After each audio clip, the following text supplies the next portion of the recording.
Hello students, अस्सलाम वालेकुम। बेटे आज के हमारे लेक्चर का ताल्लुक counter maths of 6th class और हमारा यूनिट फर्स्ट चल रहा है जो कि इंट्रोडक्शन टू सेट्स है। आज हम इस लेक्चर के अंदर इसकी एक्सरसाइज 1E को कंप्लीट करेंगे। सो बेटा 6th क्लास के हवाले से ये हमारा लेक्चर नंबर 5 है। लेक्चर नंबर 4 में हमने 1D एक्सरसाइज को कंप्लीट किया।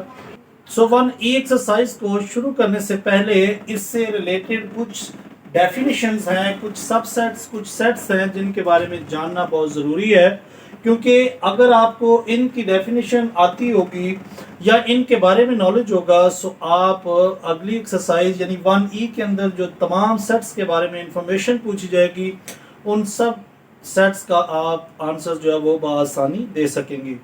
इसके अलावा 1E एक्सरसाइज का जो लास्ट क्वेश्चन है उसके अंदर इन तमाम सेट्स की और इससे पिछले लेक्चर्स के अंदर जो हमने तमाम इक्विवेलेंट सेट, इक्वल सेट्स के बारे में सीखा, सो इन तमाम की डेफिनेशन जो है वो आप इन सब को सीख कर या इन सब के बारे में जानकर लिख सकते हैं। तो सबसे पहले हमें गिवन है सबसेट। अब सबसेट किसे कहते हैं? फॉर एग्जांपल ए हमारे पास एक सेट है और इसी तरह से बी भी हमारे पास एक सेट है, और अगर ए के अंदर जितने भी एलिमेंट्स हैं वो तमाम एलिमेंट्स बी के अंदर भी पाए जाएं, सो हम उसको क्या कहेंगे कि ए जो है वो बी का सबसेट है या बी ए का सबसेट है। अगर ए के अंदर जो तमाम एंट्रीज हैं बी के अंदर भी वही तमाम एंट्रीज पाई जाएं, सो हम उसको क्या बोलेंगे कि ए जो है वो सबसेट है बी का। और अगर हम ये देखें कि इसको सिंबॉलिकली कैसा लिखा जाएगा, सो हम इसको सिंबॉलिकली ए सबसेट है बी का इस तरह लिखा जाएगा इसको। सो नंबर 2 पे है proper subset. So proper subset में हम क्या लिखेंगे? फॉर एग्जांपल ए में 1 2 3 एंड 4 एंट्रीज हैं और बी के अंदर भी हम कहते हैं 1 2 3 ये एंट्रीज हैं। यानी अगर ए के अंदर तमाम एंट्रीज बी के अंदर भी पाई जाए लेकिन एक आध एंट्री ऐसी हो जो कि बी में ना पाई जाए, सो हम उसको कहेंगे कि बी जो है वो प्रॉपर सेट है किसका? ए का। सो हम इसको लिखने के लिए लिखेंगे कि बी प्रॉपर सेट है ए का, यानी इसको सिंबॉलिकली इस तरह लिखा जाएगा। अगर इसके नीचे आप लाइन लगा देंगे तो ये सबसेट बन जाएगा, लेकिन अभी देखें ना ये बी जो है 1 2 3 इसी का एक प्रॉपर सेट बना हुआ है, सो हम लिखेंगे कि बी प्रॉपर सेट है ए का। सो इसको हम इस तरह से डिफाइन करेंगे। इसी तरह से इम्प्रॉपर सेट अगर कहें, सो अगर ए के अंदर तमाम एलिमेंट्स जो होंगे वो बी के अंदर भी पाए जाएं, यानी अगर ए का सेट बी के सेट के बराबर हो या इसकी एंट्रीज बी के सेट के बराबर हो, सो वो इम्प्रॉपर सेट कहलाएगा। यानी अगर दोनों की एंट्रीज बराबर हो सो उसको हम क्या बोलेंगे कि ये एक दूसरे का इम्प्रॉपर सेट है। तो ए की तमाम एंट्रीज बी के सेट के बराबर आ जाए, सो हम उसको क्या कहेंगे कि ए बी का इम्प्रॉपर सेट है। सो इसको लिखने के लिए हम क्या करेंगे? बी इम्प्रॉपर सेट है ए का, या आप ए इम्प्रॉपर सेट है बी का, इस तरह भी लिख सकते हैं। नंबर 4 पे है सुपरसेट। सुपरसेट से ये मुराद है कि अगर फॉर एग्जांपल एक हमारे पास सेट है 1 2 3 4 एंड 5, जबकि बी हमारे पास एक सेट है 1 2 3, सो यहां पर हम ये कहेंगे कि ए जो है वो सुपरसेट है बी का। यानी आप जो स्मॉलर सेट्स होंगे उन सब की एंट्रीज अगर बड़े सेट ए के बराबर आ जाए तमाम एंट्रीज, तो हम क्या कहेंगे कि ए जो है वो सुपर सेट है बी का। यानी देखें ना, बी के अंदर जितनी भी एंट्रीज है वो तमाम एंट्रीज ए के अंदर पाई जा रही हैं। इसी तरह से अगर यहाँ सी भी एक सेट पाया जाता है, सी के अंदर 2 3 4 होता, सो देखें बी की भी और सी की भी दोनों की एंट्रीज ए के अंदर पाई जा रही हैं। यहाँ पर 2 3 4 है, यहाँ पर भी देखें 2 3 4 है, 1 3 5 1 3 5 यहाँ पर भी पाया जा रहा है। सो ए जो है वो सुपर सेट है बी का और ए जो है वो सुपर सेट है सी का भी। इस तरह से भी हम इसे लिख सकते हैं। नंबर 5 पे है power set. So power set से क्या मुराद है? सो बेटा पावर सेट जो भी उसके फॉर एग्जांपल जितने भी उसके सेट्स बनेंगे, फॉर एग्जांपल ये हमारे पास एक सेट है ए जिसके अंदर ये तमाम 3 एंट्रीज हैं 1 2 3, अगर हम इसके पावर सेट बनाना चाहें तो क्या बनेंगे इसके पावर सेट? फॉर एग्जांपल देखिए, हम लिखेंगे P ऑफ A यानी power set of this set, यानी हम A के पावर सेट बनाएंगे। सो पहला सेट 5 सेट बनेगा, दूसरा हम उसके अंदर फर्स्ट एलिमेंट लिखेंगे, दूसरे के अंदर सेकेंड, फिर थर्ड। पहले हम 1 1 लिखेंगे तमाम एंट्रीज को, फिर दूसरी बार जब दूसरा स्टेप आएगा सो 1 को 2 के साथ, 2 2 का बना लेंगे सेट, 1 को 3 के साथ और फिर 2 को 3 के साथ, और एक आपके पास आ जाएगी 2 3 1 2 3। यानी पहले हमने 1 1 यानी एक एक करके लिखना है, एक सेट बनाकर लिखना है, फिर उसके बाद 2 2 का सेट बनाना है, फिर 3 3 का। 3 का देखिए एक ही बनेगा, किसी भी नंबर को रिपीट नहीं करना। और देखें इसमें कितने सेट बने हैं, 1 2 3 4 5 6 7 और ये एक 8।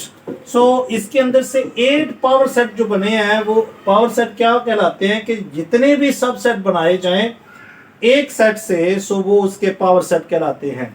यानी इसका एक फार्मूला है 2 रेज़ टू पावर n, यानी पावर सेट ऑफ एलिमेंट अगर किसी के भी निकालने हो तो 2 की पावर n लिखते हैं।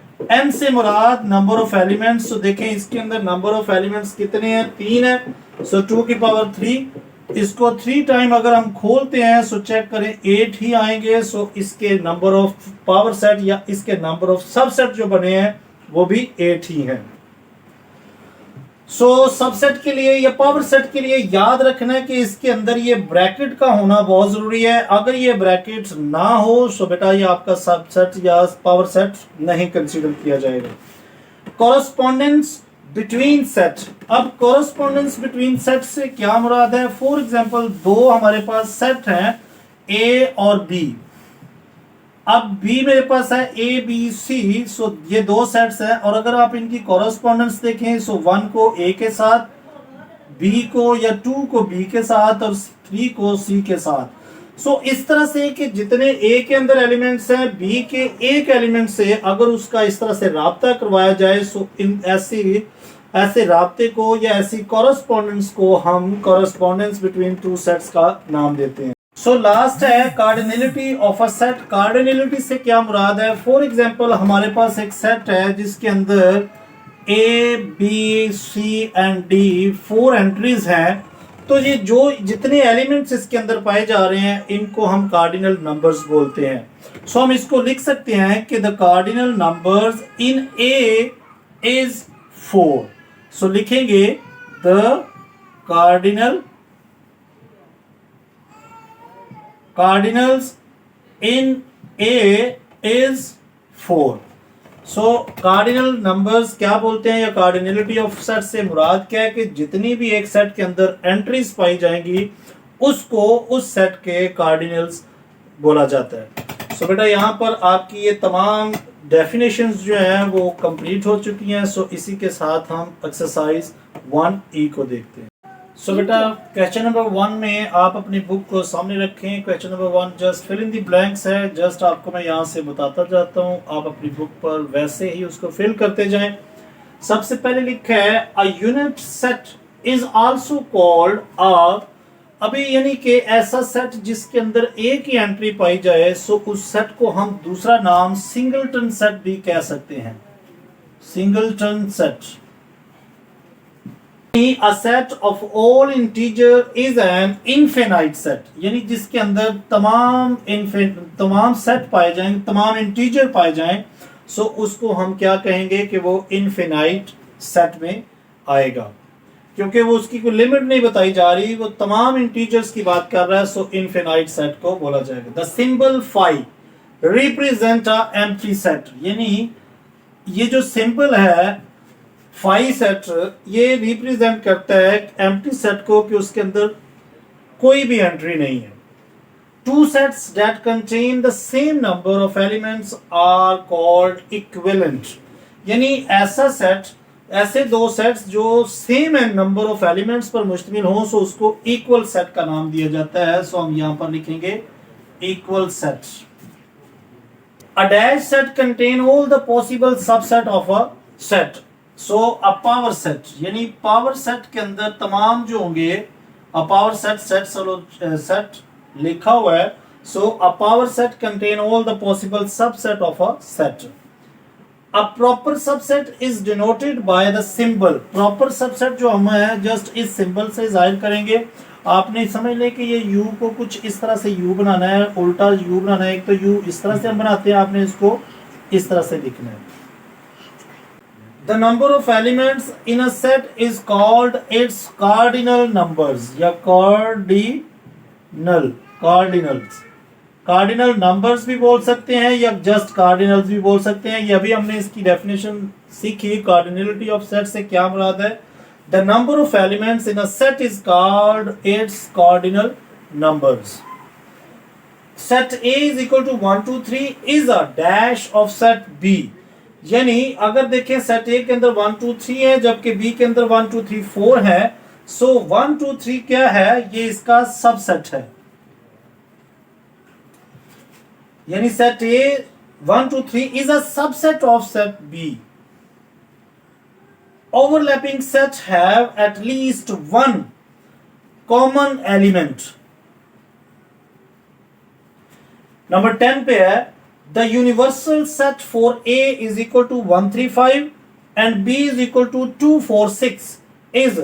अब देखिए ना, A के अंदर 1 3 5 है, B के अंदर 2 4 6 है। सो इसका यूनिवर्सल सेट क्या बनेगा? सो यूनिवर्सल सेट के अंदर तमाम एलिमेंट्स पाए जाते हैं। सो हम इसको क्या लिखेंगे? 1 2 3 4 5 एंड 6, यानी दोनों की एंट्रीज को मिलाकर आपका यूनिवर्सल सेट बन जाएगा। सो नंबर 11 है 100 200 400 dash 1 2 3 up to so on. So ये वाला जो है इस सेट का एक प्रॉपर सेट है। सो हम इसके अंदर ये सिंबल लगाएंगे कि ये इसी सेट का एक प्रॉपर सेट है। 12 24 डैश 2 4 6। अब 2 4 6 अगर हम ऐसे ही चलते जाएं तो ये वाला जो सेट 2 12 और 24 है ये भी इस सेट के अंदर आएगा। सो ये भी क्या हुआ? ये भी इस सेट का एक प्रॉपर सेट हुआ। सो इसके अंदर भी हम प्रॉपर सेट की सिंबल लिखेंगे। 10 डैश 1 3 5 डैश, यानी 1 3 5 डैश। यहां पर देखिए तो तमाम ओड नंबर एग्जिस्ट कर रहे हैं।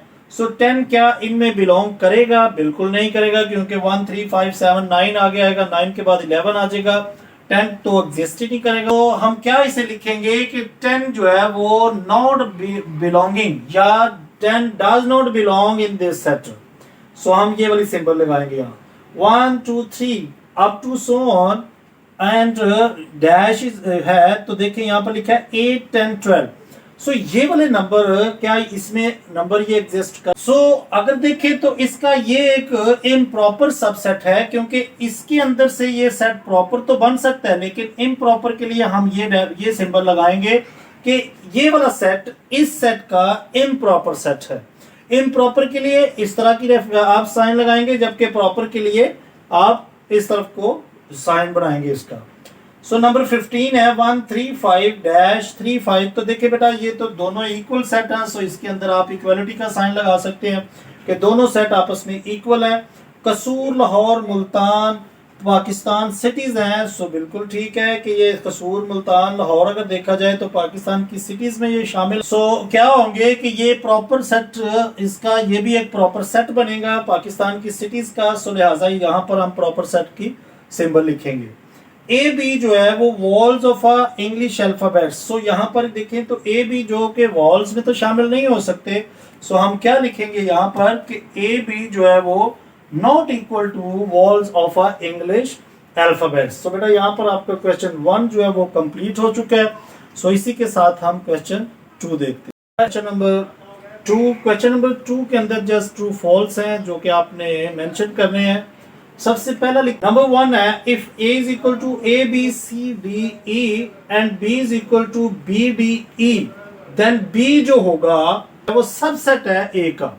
सो बिल्कुल ठीक है। देखिए इस सेट के अंदर से a के अंदर से ये b जो है वो एक सबसेट बन सकता है। सो ये बिल्कुल क्या है? ट्रू है। नंबर 2 है there can be no 1-to-1 correspondence in set A B C and set B 1 2 3। So बेटा इसमें तो कॉरेस्पॉन्डेंस बिल्कुल एग्जिस्ट कर रही है, क्योंकि दोनों के अंदर नंबर ऑफ एलिमेंट्स 3 3 है। लेकिन जो यहां पर लिखा है ना, there can be no one to one correspondence, so इसकी वजह से ये फॉल्स हो गया।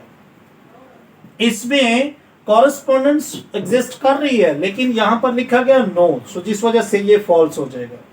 नंबर 3 है set A is equal to China South Korea and set B is equal to Mars Earth Jupiter Uranus, so are equivalent sets. So बेटा देखें इसके अंदर 1 2 3 यानी 3 एंट्रीज हैं और इसके अंदर 4 एंट्रीज हैं, सो ये दोनों इक्विवेलेंट सेट तो हो ही नहीं सकते, लिहाजा ये क्या है, false. The power set includes a null set, so बिल्कुल ठीक है, ये भी ट्रू है क्योंकि पावर सेट जब भी हम बनाते हैं सो नल सेट हर सेट का सबसेट होता है। P is equal to 1 2 3 up to 10 is written as P is equal to 1 2 3 4 5 6 7 8 9 10 is in set builder form। सो बेटा ये बिल्डर फॉर्म नहीं है, जस्ट ये इसी सेट को हमने डिफाइन करके टेबुलर फॉर्म में लिख दिया है, सो ये वाला नंबर आपका क्या है, फॉल्स। ये इसी की फॉर्म है जिसमें हमने तमाम नंबर को डिफाइन करके लिख दिया है, यहां पर डॉटेड में है, यहां पर तमाम नंबर लिखे गए हैं यानी तमाम एंट्रीज लिख दी गई हैं, सो इसकी टेबुलर फॉर्म है, सेट बिल्डर फॉर्म नहीं है। A set of all the children in a school is a finite set। एक स्कूल के अंदर जितने भी बच्चे होते हैं उनको काउंट किया जा सकता है, सो इस वजह से ये फिनाइट सेट है, सो ये ट्रू है। A set of all the beautiful cities of the world is a well defined set। सो बेटा देखें a set of all the beautiful cities, तो बेशुमार सिटीज ऐसी हो सकती हैं जो कि आप डिफाइन कर सकते हैं, सो ये कोई बेहतर तरीके से वेल डिफाइंड नहीं किया गया कि कौन कौन सी सिटीज, सो ये आपका वेल डिफाइंड नहीं है, इस वजह से हम इसको फॉल्स लिखेंगे। The symbol this denotes a subset, so ये सिंबल जो है ये बिलोंग्स टू को जाहिर करती है, सबसेट को नहीं, सो ये भी फॉल्स है। नंबर 9 है set B is the superset of set A if set B contains all the elements of set A, यानी B जो होगा वो सुपरसेट होगा A का अगर B के अंदर तमाम एंट्रीज हो वो जो A के अंदर भी हो, सो ये ट्रू है। The cardinality of set A is equal to 5 10 15 20 25 is 30। So बेटा इसके अंदर अगर कार्डिनलिटी ऑफ सेट से मुराद कि उसके अंदर नंबर ऑफ एंट्रीज है, सो इसके अंदर तो देखें 1 2 3 4 5, जस्ट यहाँ 5 आना चाहिए था तो ये 30 लिखा, इस वजह से ये भी क्या हुआ, फॉल्स।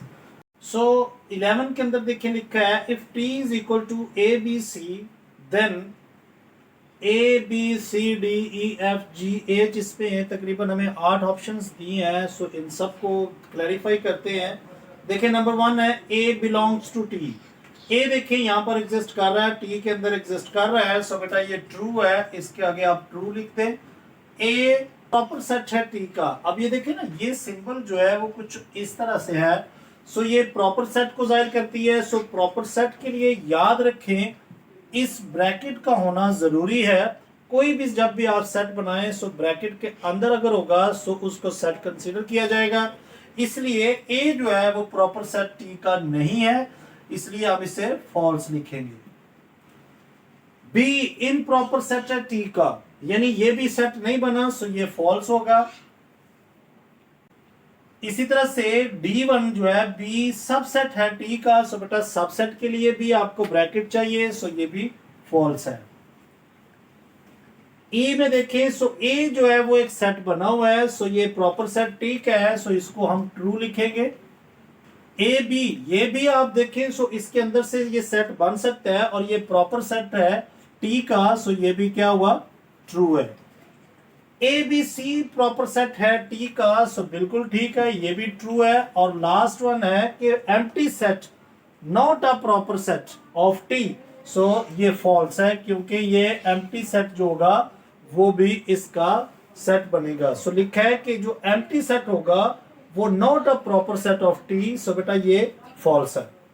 12 पे है A बिलोंग्स टू ABC, सो ये भी ट्रू है क्योंकि A देखें यहां पर एग्जिस्ट कर रहा है, सो ये सिंबल बिलोंग्स टू को जाहिर करती है। 13 में देखें B सेट गिवन है, यहाँ पर जस्ट बी नहीं है, ये अगर इसके इर्द गिर्द देखिए ब्रैकेट यानी ब्रेसेस अगर लगा हुआ है, सो इट मीन ये एक सेट बन गया है, सो डज नॉट बिलोंग। सो देखिए बी तो यहाँ एग्जिस्ट कर रहा है, अगर ये ब्रैकेट ना होती सो फिर और चीज ख्याल करते, फिर इस तरह से ये होना था, लेकिन यहाँ लिखा है डज नॉट बिलोंग्स टू। सो बेटा ये बी तो एग्जिस्ट कर रहा है, लिहाजा इसमें ये बी बिलोंग कर रहा है, लेकिन ये एक सबसेट बना हुआ है, सो इस वजह से ये क्या होगा, false. C does not belongs to ABC। So देखिए C यहां पर है, सो यहां लिखा है कि does not belongs to, सो ये B false है। नंबर 15 है ABC इक्वल टू AD। सो बेटा दोनों देखें एंट्रीज, इसमें AD है, इसमें ABC है, सो ये भी फॉल्स है क्योंकि इनकी एंट्रीज आपस में बराबर नहीं है। 357 प्रॉपर सेट है, यानी 357 प्रॉपर सेट है 2 3 4 5 का। अब यहां पर देखिए सो 7 है, सो यहां पर 7 नहीं है, ये इसका सेट नहीं बनेगा, सो ये भी फॉल्स है। 2 1 2 प्रॉपर सेट नहीं है 2 3 4 का, सो देखिए यहां पर 1 नहीं है, सो ये भी आपका ट्रू है, ये आपका ट्रू होगा क्योंकि 1 2 जो है वो इसका प्रॉपर सेट नहीं है, बिल्कुल ठीक कह रहा है, सो लिहाजा ये ट्रू है। सो यहां पर आपकी 1E एक्सरसाइज जो है बेटा वो कंप्लीट हो चुकी है। क्वेश्चन नंबर 3 जो है वो जस्ट आपकी तमाम डेफिनेशंस हैं, मैं आपके सामने जरा पढ़ देता हूं। लिखा है define the followings, finite set, infinite sets, unit set, empty set, disjoint sets, overlapping sets, equivalent sets, equal sets, universal sets, subsets, proper subset, improper subset, superset और पावर सेट। अगर आपने लेक्चर नंबर 4 और lecture number 5 को शुरू से देखा है, सो इन तमाम डेफिनेशंस का मुश्किल नहीं होगा, क्योंकि की डेफिनेशंस जो है वो मैं आपको लेक्चर के शुरू में ही इन सब के बारे में बता चुका हूँ। आपकी बुक के ऊपर भी ये तमाम डेफिनेशंस मेंशन है, सो बेटा आप उनको वहां से भी एक एक लाइन की डेफिनेशन को याद कर सकते हैं। लेकिन उस डेफिनेशन को देखकर और इस लेक्चर को समझकर अगर आप इन डेफिनेशन को याद करेंगे सो आपके लिए बहुत बेहतर होगा। सो बेटा लेक्चर अगर पसंद आया सो लाइक जरूर करें और ज्यादा से ज्यादा अपने दोस्तों के साथ शेयर करें। अपना बहुत ख्याल रखें, take care, bye bye, God bless you all.